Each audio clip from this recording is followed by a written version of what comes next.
சமுதாயத்தில் நிலவுகின்ற மூட நம்பிக்கைகளை தகர்த்தெறிவதற்கு பெரியார் இயக்கம் தயங்கியதே இல்லை. எனினும் பண்பாட்டு தளத்தில் ஏற்படுத்தக்கூடிய அதிர்வுகள் பெரும்பான்மை மக்களிடம் அது குறித்த விவாதங்களை எழுப்புவது இயல்புதான். அண்ணல் அம்பேத்கரின் பிறந்த நாளான ஏப்ரல் 14 அன்று சென்னை பெரியார் திடலில் தாலி அகற்றும் நிகழ்வும் மாட்டுக்கறி விருந்தும் நடைபெறும் என திராவிடர் கழகம் அறிவித்திருப்பது தமிழகம் முழுவதும் ஆதரவையும் எதிர்ப்பையும் ஒரு சேர ஒலிக்க வைத்திருக்கிறது. இந்த நிலையை இப்பொழுது எடுக்க காரணம் என்ன? திராவிடர் கழகத்தின் இந்த நிலைப்பாடு மக்களின் ஆதரவை பெற்றிருக்கிறதா? திராவிடர் கழகத்துடன் இணைந்து நிற்கக்கூடிய அரசியல் சக்திகளுக்கு இதில் உடன்பாடு இருக்கிறதா? இப்படிப்பட்ட கேள்விகள் நிறைந்திருக்கின்ற சூழலில் திராவிடர் கழக தலைவர் ஆசிரியர் வீரமணி அவர்களை நாம் சந்திக்கின்றோம். இதில் இந்த தாலிங்கிற விஷயத்தை பொறுத்த வரைக்கும் அது ஒரு அதிர்ச்சி மதிப்பீடு மாதிரி எல்லாருக்கும் தோன்றுது. அதுக்கு காரணம் என்னென்னா, நம்முடைய இந்த பழக்கம் என்பது தாலி தமிழர்களுக்கு உரியதா இல்லையா அப்படிங்கிற கேள்வி உருவாக்கும். அதை தாண்டி இந்த சுயமரியாதை திருமண சட்டம் அப்படிங்கிறது தந்தை பெரியார் அவர்களால் அதில் அந்த வரிகளெல்லாம் சரியாக திருத்தம் செய்யப்பட்ட அந்த சட்டத்திலேயே தாலி இருக்கலாம் அல்லது இல்லாமலும் இருக்கலாம்ங்கிற அந்த வாய்ப்பு வழங்கப்பட்டிருக்கிற நிலையில் நீங்கள் இந்த தாலியை அகற்றும் நிகழ்வு அப்படின்னு ஒன்று எடுக்க வேண்டிய அவசியம் இந்த சூழலில் பொருத்தமானதாக இருக்கா? இந்த சூழலில் தான் அது பொருத்தமானது. இதற்கு இது ஒன்றும் புதிய முறை அல்ல. இது முதல் தடவையாகவும் நடைபெறது இல்லை. எங்களுடைய பொதுக்கூட்டங்களில் சர்வசாதாரணமாக நடக்கும். எங்களுடைய மாநாடுகளில் ஏற்கனவே திருமணம் பண்ணி கொண்டவர்கள் அவர்கள் தங்களுடைய தாலியை அகற்றி கொள்ளுகிற நிகழ்ச்சிகள் சாதாரணமாக நடந்த ஒன்றாகும். இது ஏன் தேவைப்பட்டது? ஒரு போர் முறை, கருத்து போர் முறை. இந்த கருத்து போர் முறையில் இந்த ஆயுதத்தை இப்போது எடுக்க வேண்டிய அவசியம் என்ன என்ற கேள்வி நியாயமானது.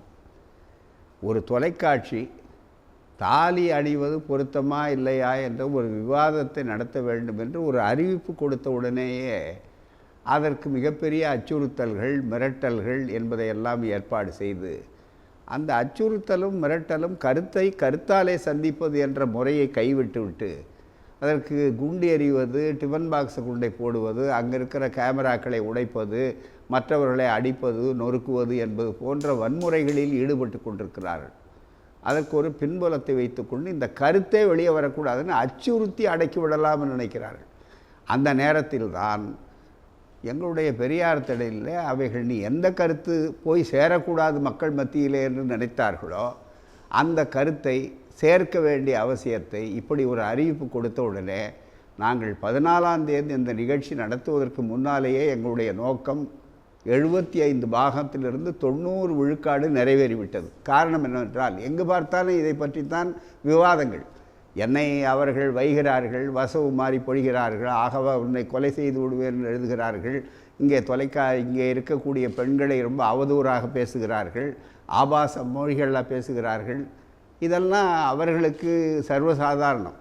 அவர்களுடைய தரத்தை அது காட்டுகிறது. எப்போது அவர்களுக்கு கருத்தாலே சந்திக்கக்கூடிய திறன் இல்லை என்று ஆகிறதோ அப்போது அவர்களுக்கு ஆத்திரம் வருகிறது, கோபம் வருகிறது, காட்டுமிராண்டித்தனமான நிலையிலே வைத்து கொண்டிருக்கிறார்கள். ஆகவே இது ஒரு நல்ல எதிர்வினை. அது நீங்கள் சொன்னது போலவே இந்த பாஜக ஆட்சி வந்த பிறகு அதன் மீது மக்கள்கிட்ட இருந்த எதிர்பார்ப்புங்கிறது வேறு, அது ஒரு வளர்ச்சி அப்படிங்கிறது. ஆனால் இன்றைக்கு அவர்கள் சமஸ்கிருத மயம், அதே போல் மத உணர்வுகளில் தலையிடுவது, தாய் மதத்துக்கு திரும்ப செய்வது என்று அதாவது பெரும்பான்மை மக்களையும் சரி சிறுபான்மை மக்களையும் சரி அவங்க ஒரு அச்சுறுத்தலான ஒரு சூழல் இருக்குங்கிறது பொதுவாகவே மதச்சார்பின்மையில் அக்கறை உள்ளவர்கள் எல்லோருமே கவலைப்படக்கூடிய ஒரு செய்தியாக இருக்கிறது.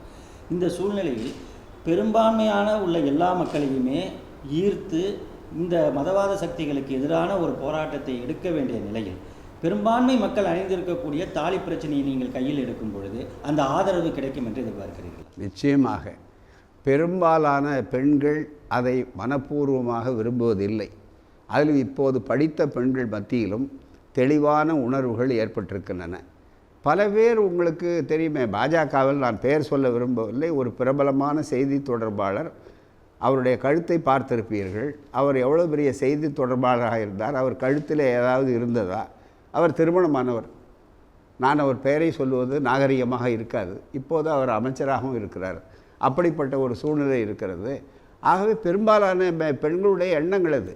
இன்னொன்று, பெரும்பாலானவர்களுடைய மூட நம்பிக்கையை நாம் போக்க வேண்டும் என்று நாங்கள் நினைக்க வேண்டியது, நாங்கள் ஒரு சமுதாய புரட்சி இயக்கம் செய்யக்கூடியவர்கள்.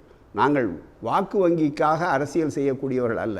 அவர்களுக்கு தயக்கம் இருக்கலாம், ஆகவே மக்கள் என்ன நினைப்பார்கள்னு.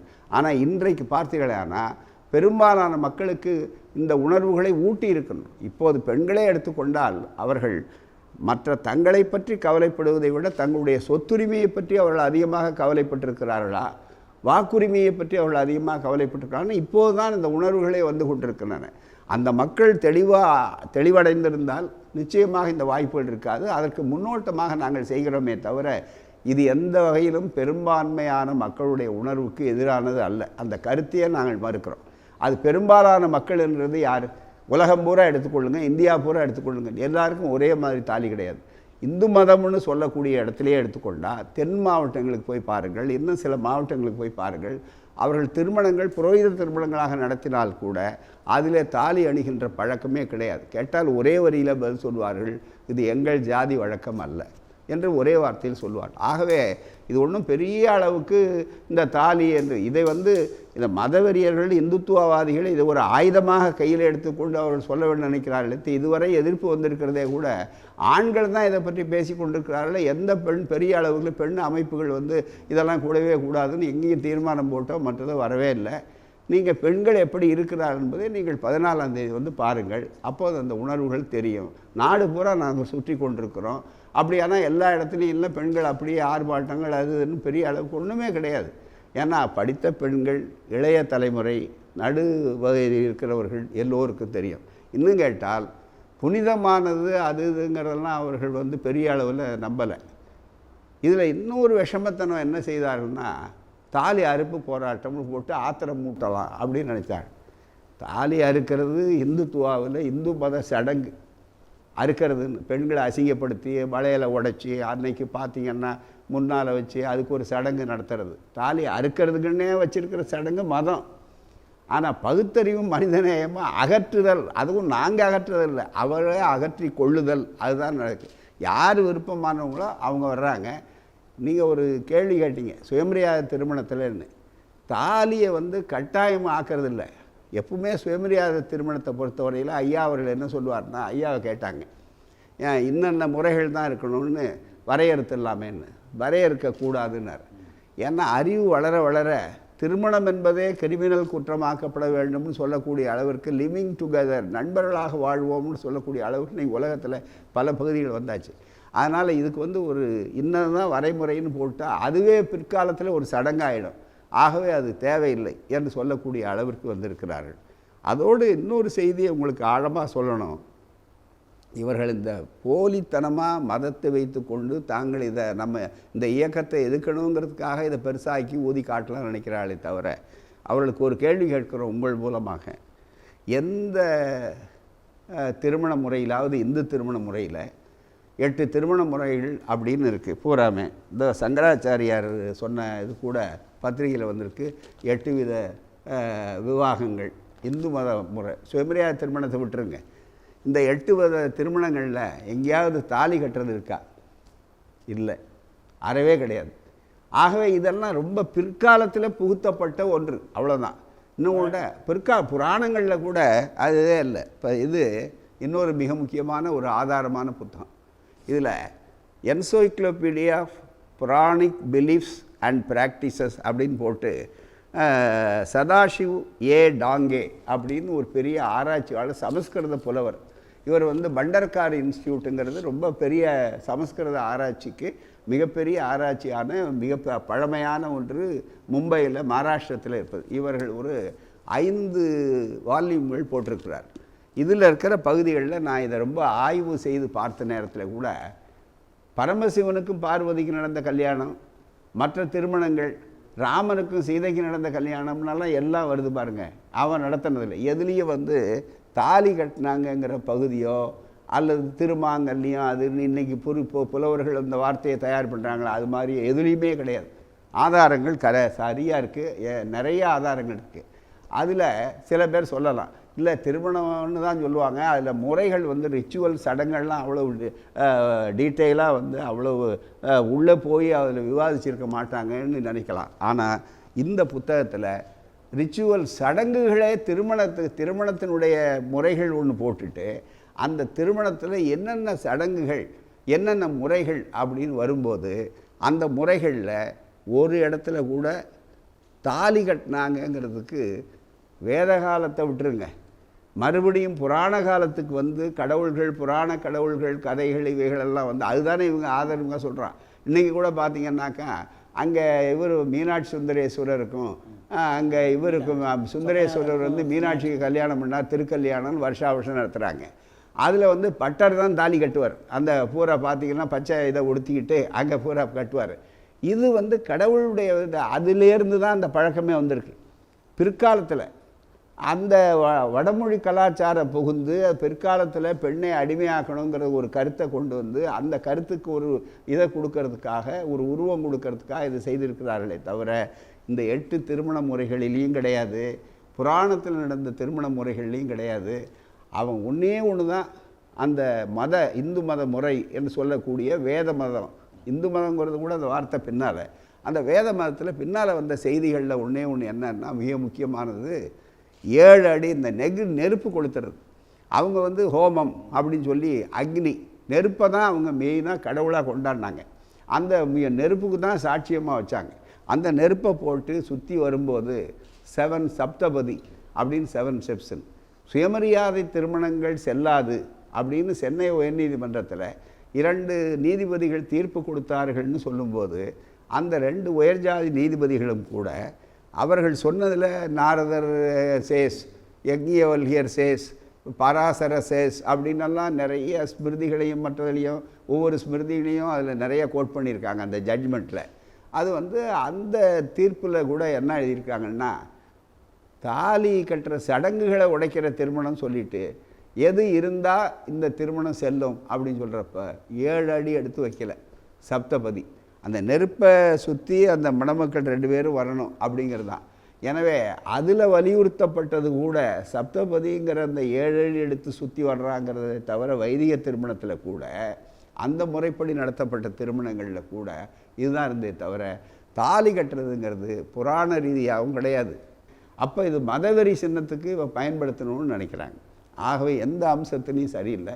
சரி, புனிதம்னு அது ரொம்ப பெரிய வார்த்தையை கொண்டு வந்து புனிதம் அப்படின்னா பொதுவாக புனிதம்ங்கிற வார்த்தைக்கே நாட்டில் பொருள் இல்லை.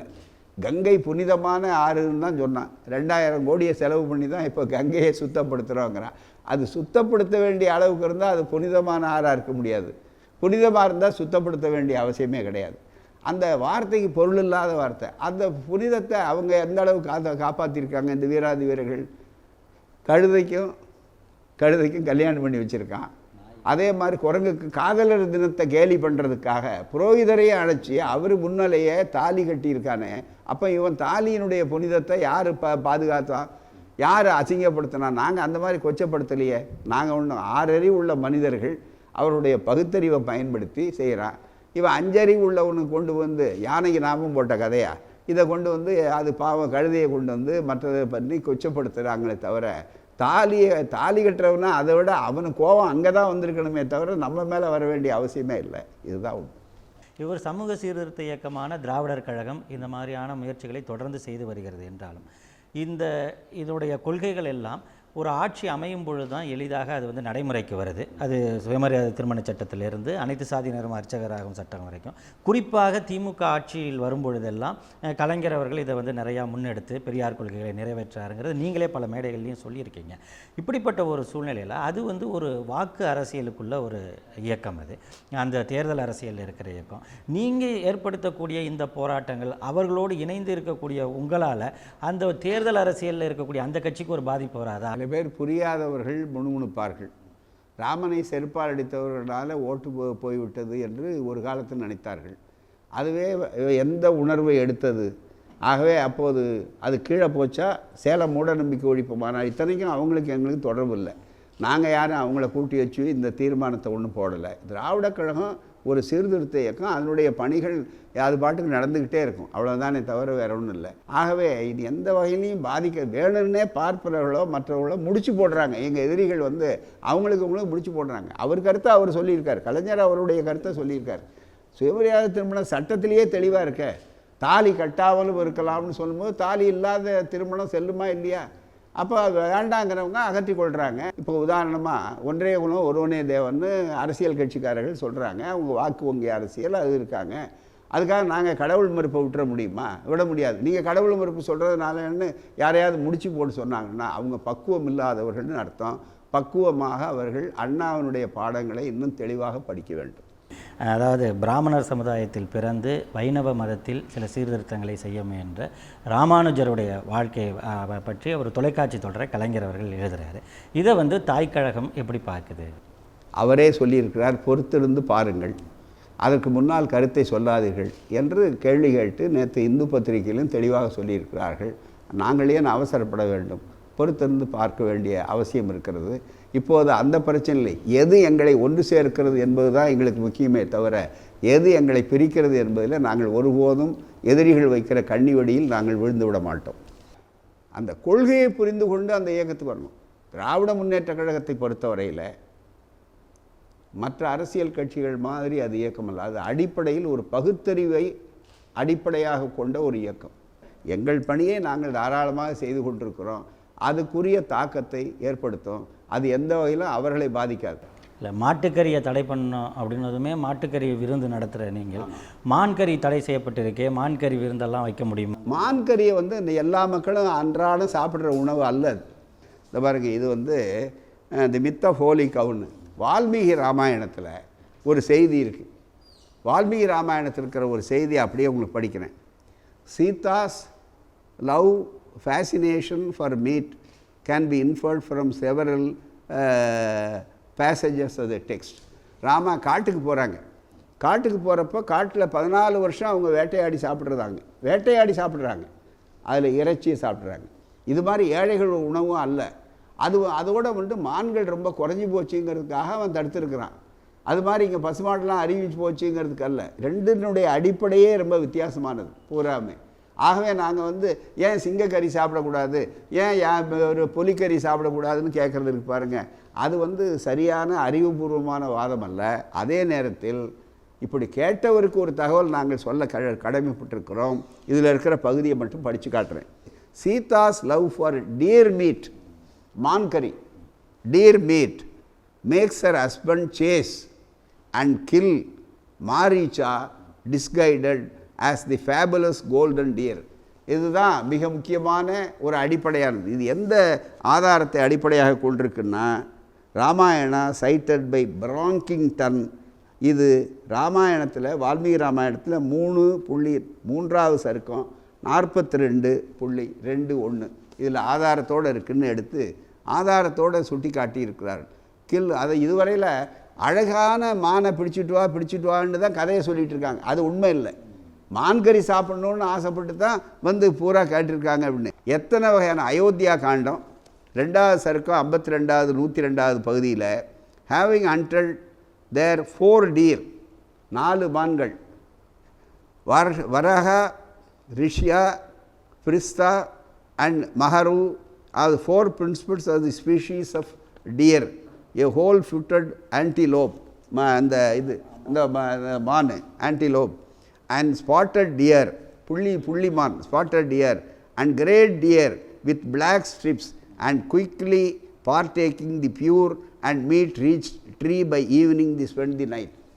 ஆக ராமருக்கும் சீதைக்கும் பிடிச்சதை ஏன் தடை பண்ணான்னு அவங்க தான் போய் கேட்டிருக்கணும். அதே பம்பாயில் எரும மாட்டு இறைச்சிக்கு தடை இல்லை. அந்த எரும மாட்டு இறைச்சியை நீங்கள் பயன்படுத்துங்கிறான். அது சட்டத்தில் இல்லாத ஒன்றுக்கு இவங்க வந்து குறுகிய ஒரு வியாக்கியானத்தை சொல்கிறாங்க.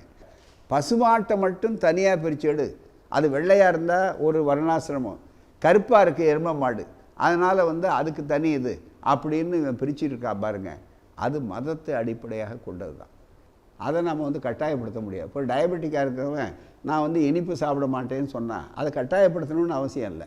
ஆனால் கட்டாயமாக எல்லாருக்கும் நீங்கள் இந்த காரணத்துக்காக தான்னு சொல்லும்போது மதத்தை கொண்டு வந்து போட்டு மத அடிப்படையில் நாங்கள் ஹிடன் அஜெண்டாவை ஓப்பன் அஜெண்டாவாக ஆக்குவோம், மறைமுகமாக இருக்கிற பட்டியலை நாங்கள் வெளிப்படையாக செய்வோம்னு அங்கே வரும்போது இந்த வாய்ப்பை உருவாக்குகிறார். எரும மாட்டுக்கு ஒரு நீதி, பசுமாட்டுக்கு ஒரு நீதின்னு சொல்லக்கூடிய அளவுக்கு வரும்போது சட்டவிரோதமாகவும் இந்த சட்டம் இருக்குது, அதில் சொல்லப்பட்டது செயல்படலை, அதே நேரத்தில் நியாயவிரோதமாகவும் இருக்கிறது, ஏழைகளுடைய உணவையும் பறிக்கிறதா இருக்குது. அதே நேரத்தில் இந்த சமூக நீதி கொள்கையை பொறுத்த வரைக்கும் இன்றைக்கு அரசு வேலை வாய்ப்புகள் குறைந்து தனியார் பன்னாட்டு நிறுவனங்களுடைய வளர்ச்சி அதிகமாகிட்ட நேரத்தில் வேலை வாய்ப்புகள் அந்த இடஒதுக்கீட்டின் அடிப்படையில் கிடைப்பது என்பது எதிர்கால தலைமுறைக்கு ரொம்ப கேள்விக்குறியாகவே இருக்குது. இப்போ அதை நோக்கிய பயணத்தில் திராவிடர் கழகம் என்ன விஷயங்களை முன்வைக்கிது? அதாவது தனியார் துறை இடஒதுக்கீட்டுக்காக திராவிடர் கழகம் முன்வைக்கக்கூடிய அதனுடைய செயல் திட்டங்கள் எப்படி இருக்குது? மற்றவர்களெல்லாம் இதை சொல்லுவதற்கு முன்னால் திராவிட கழகம் தான் தனியார் துறையிலும் இடஒதுக்கீடு வேணும்னு இப்போ கூட தீர்மானங்கள் போட்டுருக்கோம். அந்த பணிக்கு உரிய அவசியம் இப்போ தனியாக வருது. அதுலேயும் இப்போ அண்மை காலத்தில் நான் வேலைவாய்ப்பை அதிகப்படுத்தி கொடுப்பேன்னெல்லாம் மோடி சொல்லிட்டு வந்து கணினி துறையில் போன இளைஞர்கள் தான் இப்போ பெரும்பாலும் மாற்றம் வரும்னு நல்லி ஏமாந்தாங்க. இப்போ அவங்களுக்கே அங்கே இடஒதுக்கீட்டுக்கு வாய்ப்பு இல்லைன்னு சொன்ன உடனே இப்போ வேலை வாய்ப்பு எழுந்துட்டாங்க. இங்கே சமீபத்தில் ஸ்ரீபெரும்புதூர்லேயே பார்த்திங்கன்னா 2 கம்பெனி பிரபல கம்பெனி ஊர்வலம்லாம் விட்டாங்க. இது மாதிரி எங்கே பார்த்தாலும் இருக்குது. அதுக்குரிய காரியத்தை நாங்கள் தாராளமாக செய்வோம். நீண்ட காலமாக அது எங்களுடைய திட்டத்தில் ஒன்று, அது செய்வோம். இது வந்து திடீர்னு நெருப்பு பிடிச்சிக்கிட்டா அணைக்கிறதுக்கு மற்ற வேலையெல்லாம் நிறுத்திவிட்டு அங்கே போய் அதுக்கு முன்னுரிமை கொடுக்குறோம், அவ்வளோதானே தவிர. அதே மாதிரி இன்னொரு தொடர்ச்சியாக இப்போ சமீபத்தில் வைக்கப்படுகின்ற ஒரு விமர்சனம் என்னென்னா, பெரியாரும் சரி திராவிடர் கழகமும் சரி அது வந்து பிற்படுத்தப்பட்ட மக்களுக்கான ஒரு இயக்கமாகவும் தாழ்த்தப்பட்ட மக்களை அது வந்து புறக்கணிச்சிருக்கு, அவங்களுடைய வளர்ச்சிக்கு அது வந்து தடையாக செயல்பட்டிருக்காங்க அப்படிங்கிற குற்றச்சாட்டுகள்லாம் தொடர்ந்து வைக்கப்படுது.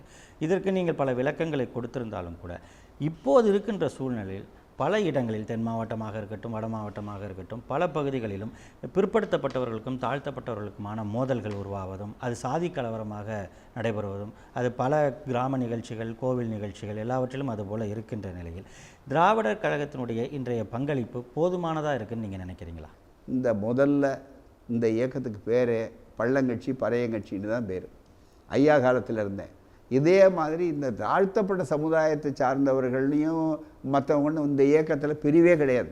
எந்த ஜாதி என்னன்றது நமக்கு கிடையாது. என்ன கேட்டால் என்ன தருமபுரியில் உங்களுக்கு நடந்தது, தருமபுரியில் முதல்ல போய் நின்று அதுக்கு அந்த தருமபுரியில் ஒரே ஒரு இயக்கம்தான் மாநாடு நடத்தி திருமாவளவன்லேருந்து எல்லாரையும் கொண்டு வந்து போட்டு அத்தனை ஒத்த கருத்துள்ள கட்சிகளை எல்லாம் போட்டு அன்னைக்கு மிக 30 நாட்களுக்குள்ளே அந்த தருமபுரியில் நடத்தணும். அதுக்கப்புறம் ஒரு ஆண்டுகள் கூட்டமே நடத்த முடியாத அளவுக்கு தடையை போட்டெல்லாம் பண்ணாங்க. மிகப்பெரிய அளவுக்கு அந்த வாய்ப்புகளை உருவாக்கணும். ஊடகங்கள் முந்தி மாதிரி ஊடகங்களில் இவ்வளோ விஷமங்கள் நடக்கிற வாய்ப்புகள் இல்லை. ஒரு காலத்தில் ஊடகங்கள் வந்தால் நம்ம தொலைக்காட்சிகள்லாம் வந்தால் பெரிய அளவுக்கு அறிவியல் வளரும்னு நினச்சி அந்த ஊடகங்கள் எப்படி மூட நம்பிக்கைகளை அதிகமாக பரப்புகிறாங்களோ அது மாதிரி இந்த தவறான கருத்துக்களை பரப்புகிறாங்க. இந்த தவறான கருத்துக்களுக்கு ஒவ்வொரு முறையும் நாங்கள் தான் பதில் சொல்லிகிட்டு இருக்கோம் பூராமே. உதாரணமாக எடுத்து பாருங்களேன், சுப்ரீம் கோர்ட்டில் உச்சநீதிமன்றத்தில் தாழ்த்தப்பட்டவர் ஒருத்தரும் இல்லை, பிற்படுத்தப்பட்டவர் கூட இருக்காங்க சத்தம் போட்டு. அதுக்காக தொடர்ந்து குரல் கொடுக்கறது திராவிட கழகம் தான். என்ன கேட்டால் பல அமைப்புகளே அங்கே இல்லை. அதே மாதிரி இந்த அருந்ததியர்கள்னு சொல்லி கீழே இருக்கிறாங்க பாருங்கள், அவங்களுக்கு இடஒதுக்கீடு திமுக ஆட்சி காலத்தில் வரணுன்னப்போ சில தாழ்த்தப்பட்ட சமுதாயத்தை சார்ந்த தலைவர்களே கூட அவங்களுக்கு அது வரக்கூடாதுன்னு சொன்ன எண்ணம் உள்ளவங்க இருந்தது. ஆனால் அதை வற்புறுத்தி கலைஞர் அதை செஞ்சார் பூராமே அவங்களுக்கு மிகப்பெரிய அளவுக்கு. அதனால் யார் சொன்னாலும் யாருடைய சான்றிதழும் எங்களுக்கு தேவையில்லை. அதே நேரத்தில் இந்த இயக்கம் அடித்தளத்தில் யார் இருக்காங்களோ அவங்கள தூக்கி விட்டான்னா அதுக்கு மேலே இருக்கிறவனுக்கே விடுதலை கிடைக்கும். ஐயா வந்து எந்த அளவுக்கு கடுமையாக பேசினாருன்னா, பஞ்சமன்னு தான் அவனுக்கு பேர், அது ஒன்றும் இழிவான பேர் இல்லை. வரிசையில் 5வது இருக்கிறான் அப்படின்னு வேண்டாம், அவனை அந்த வச்சிருக்கிற முறையும் நடத்துகிற முறையும் தவறாக இருக்குன்னு தான் கண்டிக்கிறான். ஆனால் நீங்கள் இவங்க சொன்னார் சூத்திரன்றானே, சூத்திரன்னா தாசி மகனெல்லாம் எழுதி வச்சுருக்கான், அதை விட அசிங்கமான பேர். அவனுக்கு கூட கௌரவமாக இருக்குது, உனக்கு இது இல்லையே, நீ இல்லை முதல்ல வந்து அவனை வந்து போய் பழிக்கிறதுக்கு உனக்கு என்ன உரிமை இருக்குது, அவனை வந்து எட்டி நில்லுன்னு சொல்கிறதுக்கு உனக்கு என்ன உரிமை இருக்குதுன்னு பெரியார் கேட்டார். இன்றைக்கும் அந்த வலியுறுத்தம் இருக்கும். எங்களை பொறுத்தவரையில் அந்த ஆதி திராவிடர் மீதி திராவிடர் பாதி திராவிடர் எல்லாம் அந்த மாதிரி ஒன்றும் இதே கிடையாது. இப்போ தொடர்ச்சியான பிரச்சாரம் ஒரு 70 ஆண்டு காலத்துக்கு மேலாக இது நடந்துகிட்ருக்கு. திராவிட இயக்கத்தை பொறுத்த வரைக்கும் 100 ஆண்டு காலம்னே சொல்லலாம். பெரியாருடைய வருகைக்கு பிறகு இன்னும் அது வேகமாக நடந்துகிட்டு இருக்கு. ஆனால் இவ்வளவு நீங்கள் மூட நம்பிக்கைகளுக்கு எதிரான பிரச்சாரம்லாம் செஞ்சாலும் இப்போ புது புது கடவுள்கள்லாம் வராங்க. அதுபோக வந்து அட்சய திருதியை மாதிரியான புது புது பண்டிகைகள் அது உருவாயிடுச்சு. அதே மாதிரி பிரதோஷம், இந்த மாதிரியான புது புது நாட்கள், இதெல்லாம் சங்கடகர சதுர்த்தி, இப்படி நாட்கள்லாம் வந்து முன்பு இருந்ததை விட இந்த 10-15 ஆண்டுகளில் அதிகரிச்சிருக்கு. இதெல்லாம் எப்படி நீங்கள் மற்ற பண்டிகைகளை தீபாவளி மாதிரியானதெல்லாம் எதிர்த்து அதற்கு ஒரு மாற்றெல்லாம் முன்வைத்த உங்களால் இப்போ இந்த மாதிரியான புது புது விஷயங்களை எப்படி எதிர்கொள்கிறீங்க? நிறைய மெடிக்கல் காலேஜ் இருக்குது, புது புது டாக்டர்கள் வர்றாங்க, புது புது படிப்புகள் இருக்குது, எல்லாம் இருக்குது. இருந்தாலும் எபோலான்னு ஒரு நோய் வருது, ஸோ பன்றி காய்ச்சல்னு ஒரு புது புது காய்ச்சல். இதுக்கு முதல்ல பார்த்திங்கன்னா மலேரியா காய்ச்சல் தான் தெரியும், இப்போ பன்றி காய்ச்சலை கேள்விப்படுறோம், அப்புறம் பறவை காய்ச்சலை கேள்விப்படுறோம். இப்படி புது புது பேர்கள். அதுக்காக வந்து மெடிக்கல் காலேஜ் சரியாக இல்லை, அல்லது வந்து அவங்களுடைய மருத்துவத்துறை சரியாக இல்லை, அல்லது போதுமான அளவு இல்லை அப்படின்னு அவங்க சொல்லலாம். புதுசாக பல விளைவுகள் வரும்போது அதை சந்திக்க வேண்டிய அளவுக்கு நாம் செய்யணுங்கிறத ஒப்புக்கொள்கிறோம். ஒரு புரட்சிகரமான ஒரு இயக்கம் தன்னுடைய பணியை செய்யும்போது இது 5000 வருஷத்து சங்கதி. அது மட்டும் இல்லை, மற்றவங்க நாங்கள் சாண் ஏறுனா முழஞ்சிருக்கிற அளவுக்கு மேலே ஊற்றிக்கிட்டு இருக்கான். இவனுக்கு மதுத்துவ போதையிலேருந்து தெளிய வைக்கணுன்றதுக்கு, இந்த போதையிலேருந்து தெளிய வைக்கிறதுக்கு இழுத்துட்டு போய் 2 சொம்பு தண்ணியை ஊற்றி எல்லாம் பண்ணால், இன்னொரு பக்கத்தில் அவன் இன்னொன்று அது ரெடியாக வச்சுக்கிட்டு குடங்குடமாக வந்து கொடுத்துக்கிட்டே இருந்தான்னா, இது வந்து இந்த மாதிரியான ஒரு முரண்பட்ட ஒரு சூழல், ஒரு படம் இருக்குது. அதையும் தாண்டி தான் இந்த இயக்கம் செய்ய வேண்டியிருக்கு. இந்த இயக்கத்தை பொறுத்தவரை ஒரு பெரிய திருப்பம் என்னன்னா, எல்லா கட்சியிலையும் இந்த உணர்வாளர்கள் இருக்காங்க. 2 வகையில் பார்க்கணும். குவாலிட்டேட்டிவ் அனாலிசிஸ், குவான்டிடேட்டிவ் அனாலிசிஸ்னு 2 முறையை கையாளணும். குவாலிட்டேட்டிவ் அனாலிசிஸுங்கிறது அடிப்படை சித்த எண்ணம்.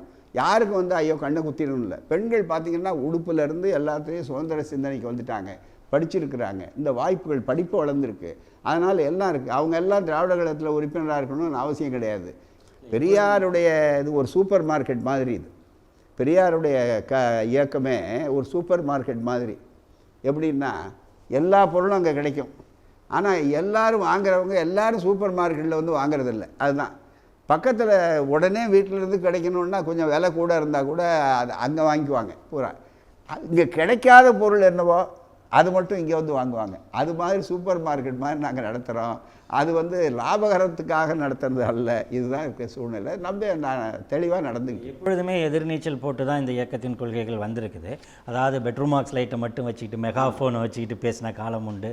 சுவர் விளம்பரங்கள், துண்டு பிரசுரங்கள், அப்புறம் வந்து சின்ன சின்ன வெளியீடுகள், நாடகங்கள், இது திரைப்படம், இது வரைக்கும் பல இதை நீங்கள் பண்ணீங்க. ஆனால் இன்றைக்கி வந்து ஒரு தொலைக்காட்சி ஊடகங்கிறது ஒவ்வொரு வீட்லேயும் வந்து நடுக்கூடத்தில் உட்கார்ந்து கொண்டு பெரும்பான்மை மக்களுடைய மனதில் போய் ஒரு கருத்தை பதிய வைக்கக்கூடிய வாய்ப்பு இருக்குது. அதை நீங்களும் சொன்னீங்க. அந்த இப்படிலாம் இருக்குது. எப்போ வந்து பெரியார் தொலைக்காட்சி வரப்போகுது? அது ஒரு நல்ல சூழ்நிலைக்காக நாங்கள் காத்திருக்கிறோம். திட்டம் இருக்கிறது, தெளிவாக வாய்ப்புகள் வரும். ஆனால் அதுக்காக வந்து அலை ஓஞ்ச பிற்பாடு தான் நாங்கள் நீச்சலில் குளத்தில் இறங்குவோன்னு சொல்ல மாட்டோம். நிச்சயமாக அடுத்த திட்டமாக அதுதான் இருக்குது. இப்போ இன்னொன்று எதிர்காலத்தில் பார்த்திங்கன்னா இந்த தொலைக்காட்சி முறையே கூட மாறும். இணையத்தை ஒட்டிய தொலைக்காட்சிகள் அப்படின்னு சொல்லக்கூடியது தான் அதிகம். இப்போ பார்த்திங்கன்னா தொலைக்காட்சியில் பார்த்துட்டு இந்த பேட்டிகள் அது இதுக்கு வர்ற ரியாக்ஷன், அதுக்கு பதில்கள், இதை விட இந்த இணையத்தில் மூலமாக அது போகும்போது அதுதான் உலகளாவிய அளவுக்கு போய் உடனே தெளிவாக பதில் சொல்கிறக்கூடிய வாய்ப்புகள் இருக்குது. ஆகவே எல்லா துறையும் நாங்கள் பண்ணிக்கிட்டு இருக்கோம். எந்த அளவுக்கு முடியுமோ அதை செஞ்சிட்ருக்கோம். பெரியார் உலகம்னு ஒரு பெரிய திட்டத்தை ஆரம்பித்து அதுக்கு பெரிய ரெஸ்பான்ஸ், நல்ல பெரிய ஆதரவு இருக்குது. அதனால் இப்போ இந்த வேகமாக போன நேரத்தில் இருக்குது. இப்போ அதனால் அதை விட இது முக்கியமானது பிரச்சாரம் அப்படிங்கிறது உணர்கிறோம். அதனால் நிச்சயமாக அதுக்கு எவ்வளோ முன்னுரிமை கூட செய்ய முடியுமோ அவ்வளோ விரைவில் செய்கிறதுக்கு திராவிட கழகத்தினுடைய திட்டம் இருக்குது. அதை செய்வோம்னு நினைக்கிறேன். பரபரப்பான போராட்ட சூழலுக்கு இடையிலும் எங்களுக்காக இவ்வளவு நேரம் ஒதுக்கி இந்த நக்கீரன் வாசகர்களுக்கு பல கருத்துக்களை வழங்கியதற்கு ரொம்ப நன்றி. வணக்கம்.